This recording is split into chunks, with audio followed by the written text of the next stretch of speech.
Hi! Welcome back to my channel. So, andito na naman si Binibining Lindsay para mag-share sa inyo ng panibagong kaalaman.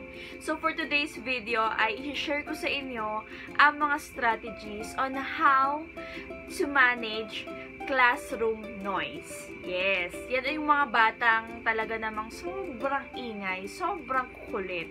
So, paano ba natin sila i-manage nang hindi natin kailangang lakasan yung boses natin at ubusin yung boses natin sa kanila ng puro saway na lang. At syempre, para maiwasan din natin yung pagsasabi na masasakit ng salita na makakasakit sa damdamin ng ating mga learners. Ano po? Kaya tara, samahan niyo akong isa-isahin ang mga strategies para ma-handle natin ang mga pasaway na bata. Kaya naman, panoorin ang pagpapatuloy ng video na ito.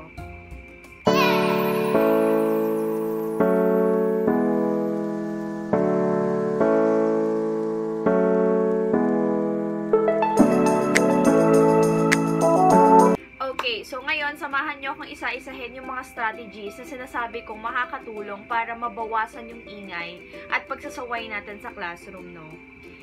And of course, yung pagbibigay kasi natin ng rules sa pagsasaway sa mga bata, dapat from the very start pa lang, na-set na natin yung rules natin sa kanila para syempre, yun yung susundin nila, no?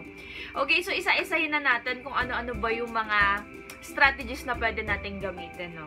So, meron ako ditong ayan. So, bell. Hindi ko sure kung ano yung pinaka-exact na tawag. Basta ito yung naririnig nyo dun sa dine-in assist. Ayan. So, pwede rin siyang gawing strategy. Ito kasi ay ginagamit ko sa aking klase. Etong bell na to, no? So, ang ginagawa ko lang, bago ako mag-start ng klase, of course, na-explain ko na sa kanila kung paano ba ito ginagamit. So, hindi lang naman siya para ma-handle yung noise, para ma-handle din yung mga activities na ginagawa ng mga bata. So, ganito lang, no? Magbibigay ka lang naman ng rules kung ilang beses nila dapat marinig to bago sila tumahimik or tumigil. Okay, ang ginagawa ko, para ma-lesson na yung pagsasabi kung naunawaan nyo ba yung discussion or yung klase natin. So, pag narinig nilang pinindot ko ng isang beses to, papalakpak sila.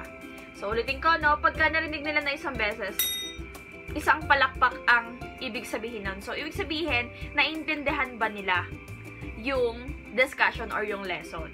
Okay? And then, kapag naman narinig nila ng 2 beses, papalakpak ulit sila ng 2 beses at ang ibig sabihin naman nun ay tumahimik sila or tumigil sila sa kaingayan nila. Okay? So, pagka naman 3 beses,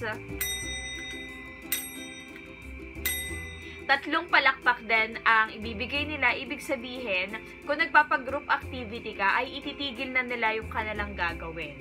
Okay, so itong material na to, binili ko lang naman siya sa Shopee, no? Hanapin nyo na lang bell. Something bell na yun. Pang dine-in assist. Ayan. Okay, so, eto, feeling ko effective naman siya kasi ako ginamit ko naman to sa senior high. Senior high yun, no? So, kailangan mo lang talaga mag-set ng rules sa kanila from the very start na dapat nila tong sundan. Kasi pag hindi nila to sununod, alam na nila yung mangyayari sa buhay nila. Okay? So, samahan din ng konting tapang kung paano natin to gagamitin. So, ito yung una. Ayan. So, hanapin nyo na lang sa Shopee. Mura lang yan. Okay. So, yung number 2 naman natin ay medyo pang kids to, no? Pero lahat naman na ipapakita ko, pero naman siya sa lahat. Pero ito, napansin ko lang pang grade school or high school, grade 7 or grade 8, parang ganun. So, hand signals. So, ganito lang siya, no? So, para tumahimik sila pagka magbibilang ka lang ng 1, 2, 3. Pero yung 1, 2, 3 na yun may action. 1, taas ang kamay. 2, ilagay sa bewang. 3, ilagay sa bibig. Okay? So, para naman ma-lesson naman yung pagsasaway mo. So, yun yung number 2, no? Hand signal and yung bilang na 1, 2, 3. Palitan ko, no? 1 sa taas. 2 sa bewang. And then 3 sa bibig. Okay? So, and then patanggal mo na. So, para lang mabawasan yung ingay ng mga bata. So, yun yung gamit nung pangalawa nating strategy. Okay, so yung pangatlo naman, ito naman. Okay, so hindi naman to pampukpok sa kanila, no? So, may meaning din to. And of course, isa-set mo rin siyang sabihin bago ka mag-start ng lesson mo. At maganda nga na magamit na natin to ngayong first quarter para sanay na sila dun sa mga strategies na ginagamit mo para mapigilan yung ingay nila or yung mga ginagawa nila, no? Okay, so paano ba to ginagamit? So, syempre, iset mo muna sa kanila, sabi mo muna sa kanila kung anong rules yung gamit nitong mga sticks na to. Okay, so, etong mga sticks na to ay gagamitin nila kapag may naririnig kang ingay, tumahimik sila.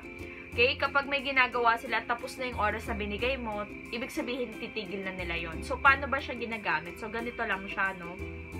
Ang katumbas din nito ay palakpak, no? Okay, ganito. So, yun yon. Ang gagawin, pagka narinig na nila yon, syempre papalakpak sila the way kung paano yung tunog nun. Ayan.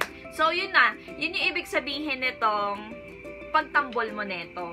Ibig sabihin, tumigil na sila, tumahimik na sila. So, ito para sa akin, isa to sa pinaka-effective na strategy na ginamit ko, no, na hindi ko na kailangan mag-ingay. Marinig lang nila to, alam na nila.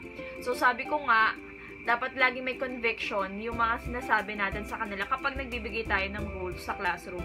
Kasama na tong mga strategy na ginagamit natin para ma-handle yung classroom nila or yung ingay na naririnig. Okay, so ito yung fourth strategies na maituturo ko po sa inyo. So ito sikat na sikat to ngayon, no? Itong bouncy balls. And masa-search nyo naman siya sa Google. Ayan, so ito yung link niya, bouncyballs.org. Ilalagay ko na lang mamaya dyan sa ating comment section. And of course, ayan, so i-insert ko na lang yung link sa baba, no? Okay, so paano ba ito ginagamit? Okay, number 1, isa-search mo muna tong bouncy ball. Yan, yung link na yan. And then lalabas na to. Okay, so try ulit natin na. For example, yan, bouncy ball. Ayan. So, yan yung lalabas. Gagawin mo lang, begin bouncing. Ayan. So maganda siya kapag iniiwan mo yung mga bata. And then, halimbawa, umihi ka. So, ilalagay mo lang yan dun sa TV mo. Okay? So, maganda to. May speaker ka ring dala. Then, yung TV mo, i-connect mo yung speaker para mas rinig na rinig nila, no? At, eto, magagamit mo siya ng tama. Okay, ang gagawin mo lang ay, eto, open mo tong microphone. Yan. And then, pagka-open mo, yan, sumasayaw na sila. Masyado silang sensitive, no? Sobrang sensitive nila kapag nakarinig sila agad na nagsasalita. So, kapag malakas na malakas yung noise, ayan, so, ayan, maiinis sila. Ayan, so, ganyan yung pagiging itsura. So, dito tayo sa gilid. Ito may mga tips. Pwedeng itong emoji, ganyan itsura. Pwedeng numbers. Ayan, pwedeng bubbles. Pwedeng eyeballs.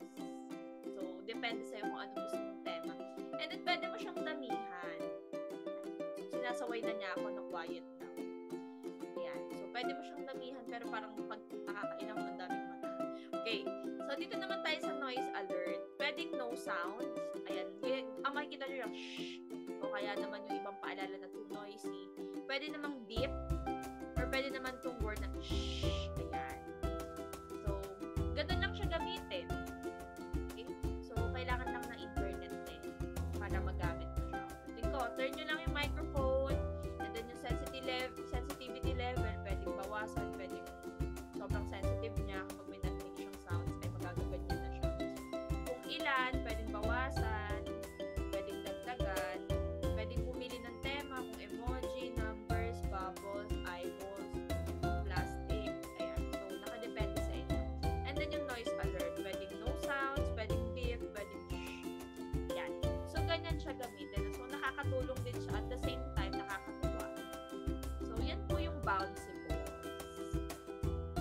Pang-5 at pang-huli ay yung pito. Ayan. So, alam nyo ba yung pito? Yung ginagamit ng mga MAPE teacher no, pag nagpi-PE. So, pwede rin siyang gamitin sa ibang subject kasi ang goal naman natin ay makapagsaway ng mga batang may ingay or makukulit, no? So, same lang din. Sabihin mo lang din yung rules mo dun sa pito na yun. Kung ilang pito, ano ibig sabihin nun? Kung isa lang or dalawa, ayan. So, pwede rin natin siyang gamitin sa ating pagmamanage ng klase, no?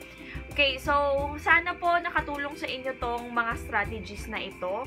And of course, itong 5 shinare ko na to, nasa sa inyo naman kung ano yung mas applicable na gamitin sa kinds ng learners na meron kayo. So, lahat naman yun, no?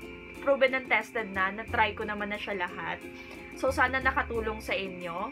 Ayan, so kung gusto nyo po ng mga ganitong kinds ng content, ay huwag kalimutang mag-subscribe sa aking channel dahil marami pa po akong isi-share sa inyo ng mga classroom ideas, strategies, and of course, content na ma-share ko sa inyo. Ayan, yan lang. Thank you so much sa inyong pakikinig.